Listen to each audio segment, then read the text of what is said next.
You know, well, I'm legitimately worried that if I put this beer here, it's going to cover your entire body. Actually, no, we're not starting this podcast off with small jokes. Maybe we are.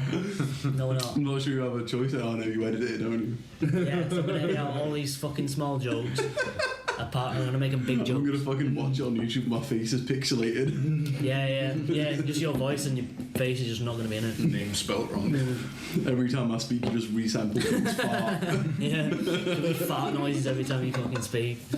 Okay, well, we're here with Zetra or Keith, or what do you wanna? Either or. Be talker with Cam as well. Zetra will do. Yep. We've had a good day though. We've been chilling. We've been Wonderful. with Northwest Ghost as well. Yeah. Talk about fucking. Not even kidding. 2 seconds in. 2 seconds.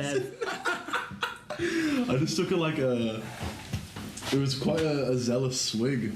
That's what went down. This is supposed to be a fucking professional podcast. Literally in the first 30 seconds, someone has just farts down the mic. Professional podcast. But you've just released Mesmerised on Demon U. Yeah. Obviously, you've released Akimbo and what was the other one? 2020. 2020. And you've got, is it Demons? Demons on the way. So what's the road path now going forward? So I've got to juggle all this stuff with the last assignments of uni, which are heavy. I think we're all going through that right now. So should be doing it right now. It's gonna be. Yeah, we all should be doing it right now.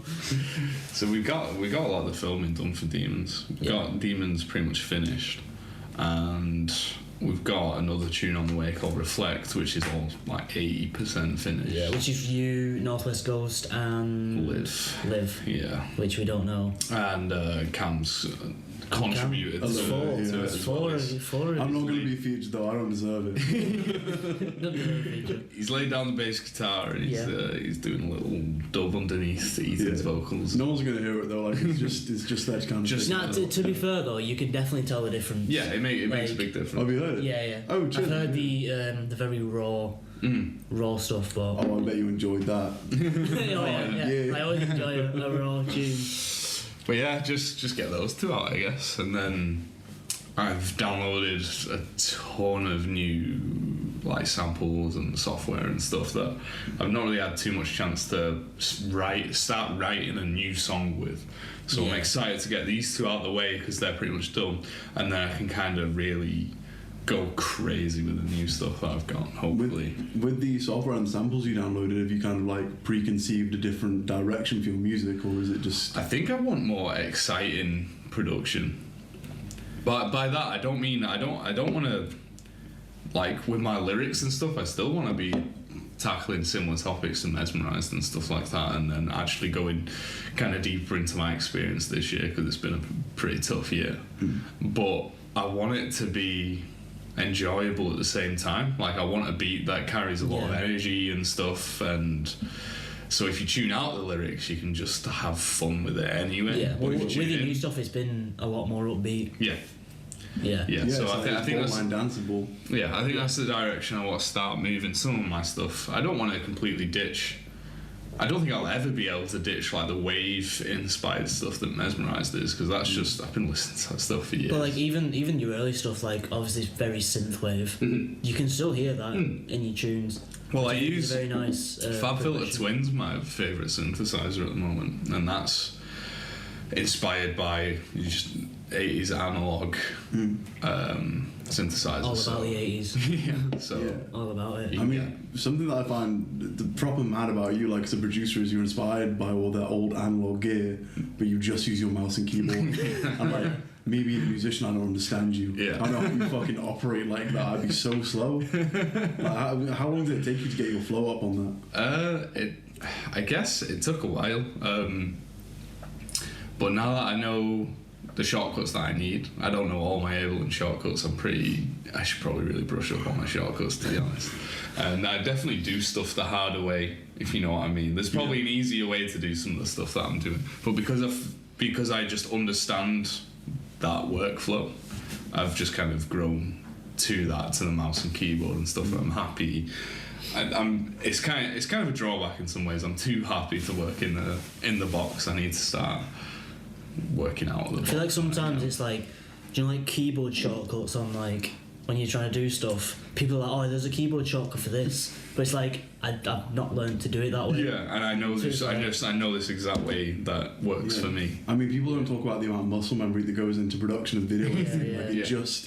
Recording video and everything that's creative. It's just like you get set in your ways, and it's so hard to break that habit. Well, it's like when I'm editing. Muscle memory is a big part. I've been doing it when people have been watching. I've been going like, you know, like Control I, Control K, and like I've never even known you can do that. And it's like just literally how I've learned.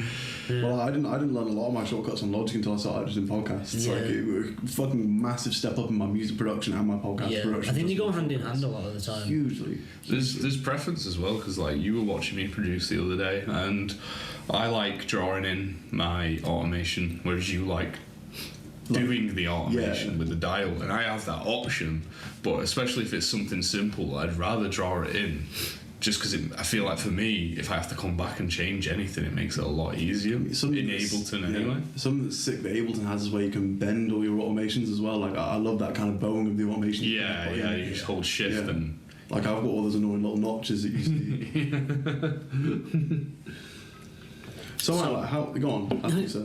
I was just thinking, obviously you've released 3 tunes now. Yeah. What has been your favourite to actually work on? I don't know.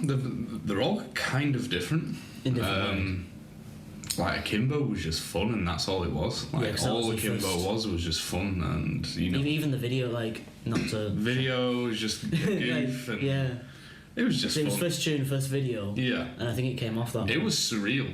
It was really surreal. Filming your first music video, especially in public areas, it was fucking. Yeah, I was going to ask you about that. How was that? Weird.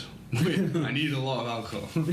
But once I got into it, because I could see you growing like through the night. Something clicked. I was like, I definitely want to do more of this.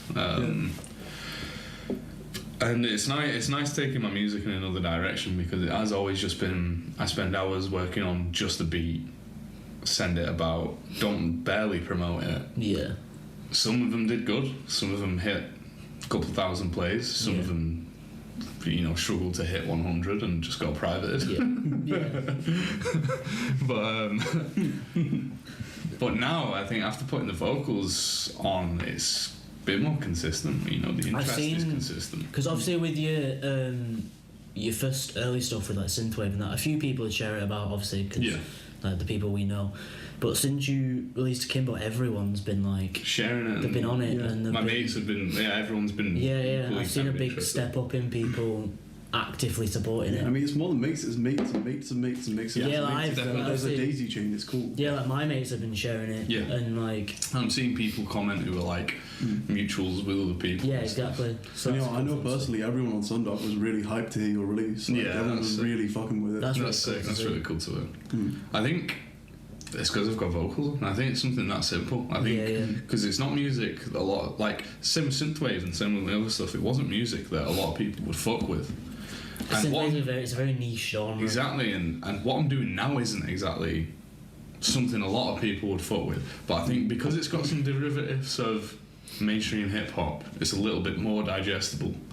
And I think because it's got lyrics and my vocals on it and stuff, it's more relatable. Yeah, you can. It's more personal. Yeah, there's a message that comes through. Yeah, because you can release a song on SoundCloud with a picture you got off the internet as and it's like, okay, cool, like it's a tune. But then like when you've got a video and you've got you on the soundtrack, and it's like it just adds something. Yeah.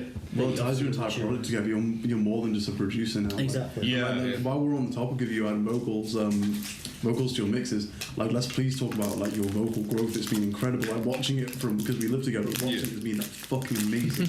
Like going from just being like haphazardly thrown on some auto-tune and getting through the bars to like being like, oh no, I'm adding these like full harmony parts and I've got these ad-libs coming out, and the amount of ideas you keep coming out with is phenomenal. Like I'm so impressed. Thank you, man. Yeah, that means a lot, honestly. Yeah, the harmony shit has just been coming on natural. I'll be honest, how I've been practicing it is harmonising with songs I'm listening to.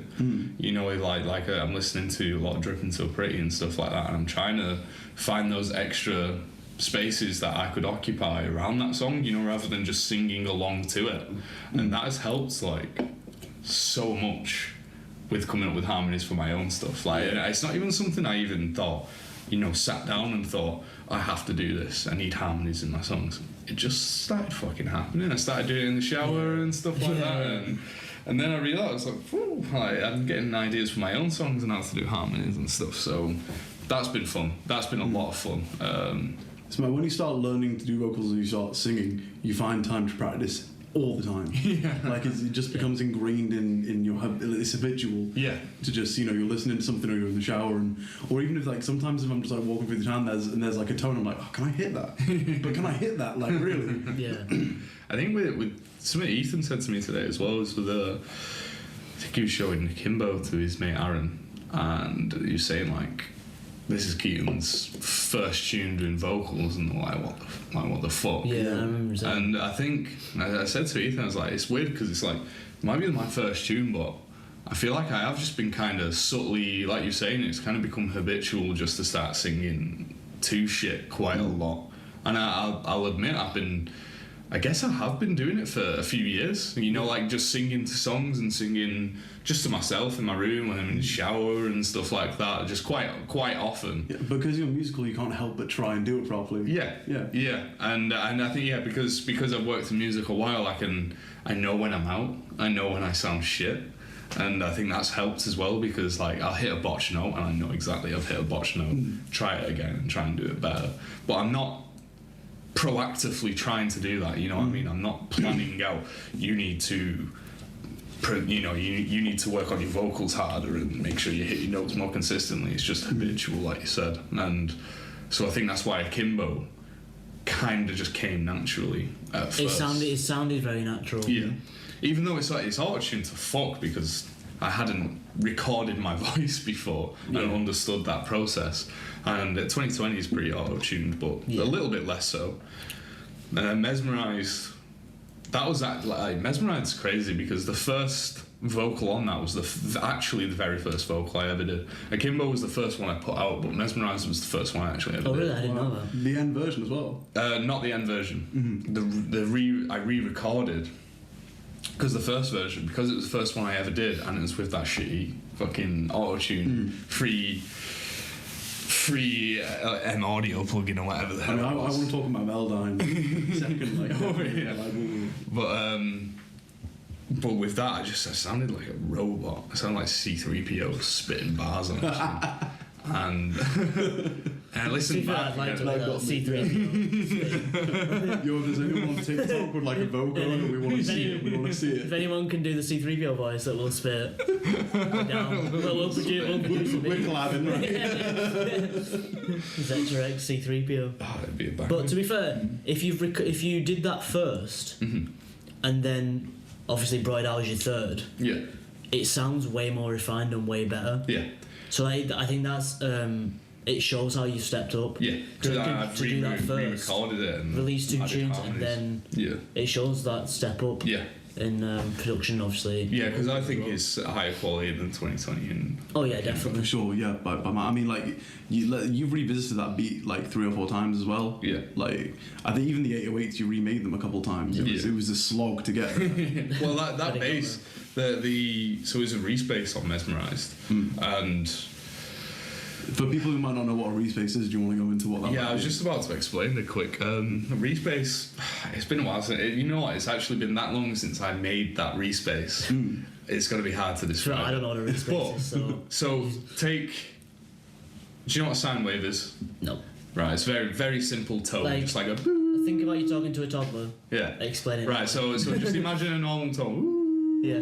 Pitch it all the way down to it's like a sub bass, like not even a sub bass, just a low bass. Yeah. And then what you do is you get 3 of them, pitch them differently. I think I pitched them in like fifths or something, and then the way they combine together, it makes that kind of Reese sound. That's probably a really shit way to explain it. It's been like over 6 months since I made that. But you've heard it in a lot of drum and bass. Reese is really popular in bass house drum and bass. It's like a lot of noisier stuff that. You can kind of hear the harmonies within the bass. Yeah, if you played a tune, you'd point it out. But what was such a pain in the ass with that song was the main characteristic was a huge resonant peak. So in one certain frequency, there was just this massive peak. Yeah. But when I removed it, the sound, like, it just lost all its character. But when I had it in, it had so much character and sounded so sick. But it was so hard to fit into the song. Yeah. So I think that was my main struggle, was making that bass work with everything else. And I think because I've done a lot of 808s and with kicks and stuff, I was using low, bassier, punchier kicks, when what I found out in the end was I actually had to cut a lot of the bass out the kick, so it's more of a stab, and let the Reese carry all the bass in it. So now, when you hear the final version to the mixed version, like the mixed version sounds like it's underwater, like it's so muddy and stuff. I was saying that to Ethan as well today, just like, thank you for sticking with that tune, and because he was happy with it from the start. But when I listen back on that mix, I'm like, I would have been underwhelmed, to be honest. You know, when I first heard it, I would have think like, because he's not heard me at that point. I hadn't put Akimbo in 2020 out, so we hadn't heard any mastering or anything. So yeah, I'm happy we stick with it. Shout out Ethan. I mean, Ethan being Northwest Ghost in this case. Yeah, Northwest Ghost. Absolutely, everyone listening, so worth hearing this guy spit. Like, whether it's on some of Keaton's tunes or his own. Like, literally, we're hoping to get him on the podcast at some point. I literally met him today for the first time, and what a fucking gentleman! What a gentleman! He's so sound. He's so sound.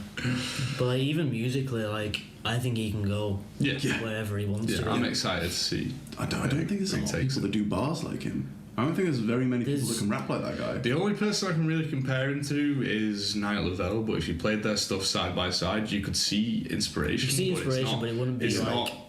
It's not carbon copy, he's making his own twist. Which I think is, and that's what it is. That's what you need to do. That's what music is. Because obviously you've taken your inspirations. Yeah, like from you all don't sorts, sound like Deco, Drippin' So Pretty. Because I know all your inspirations. You don't sound like any of them, but you sound like all of them at the same time, which is kind of cool. But that's what music is, isn't it? It's taking what you love and adding yourself to it. But no one, I don't know. I don't think anyone sounds like you. Yeah. Even though you've only released 3 tunes, which is a bit mad to say after 3 tunes. But like, I don't think anyone does. Yeah. Like, I don't think I've ever heard. I've seen people that do sound a bit, but not. I think what helps is my background in drum and bass and dubstep. But you've had a background in bass everything. house and synthwave. But it goes as far as nu metal. Like, me and you just smash Deftones all the time. Deftones, Linkin Park, and all that stuff. Like, I think.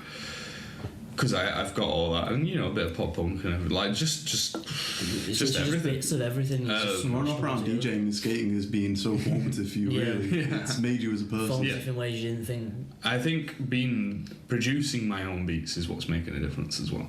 I think if I was just taking beats off beat makers, buying them and stuff, there's probably people you might be able to he sounds quite similar to that guy, but I think it's the production that also makes it kind of its own, because there's huge Blade inspirations and White Armor inspirations and stuff. The White Armor comes through.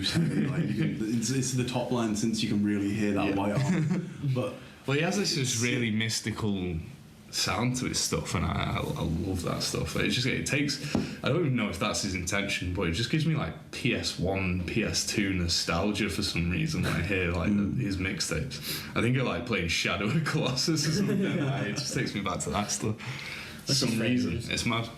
It's weird that there can be nostalgia in stuff that you didn't actually hear back then. Yeah, no, exactly. But you find nostalgia in it. I don't know, it's weird. That's synthwave though, isn't it? Yeah, that is. Yeah, it's nostalgia for a time you weren't even alive. Like, literally. Yeah. I definitely.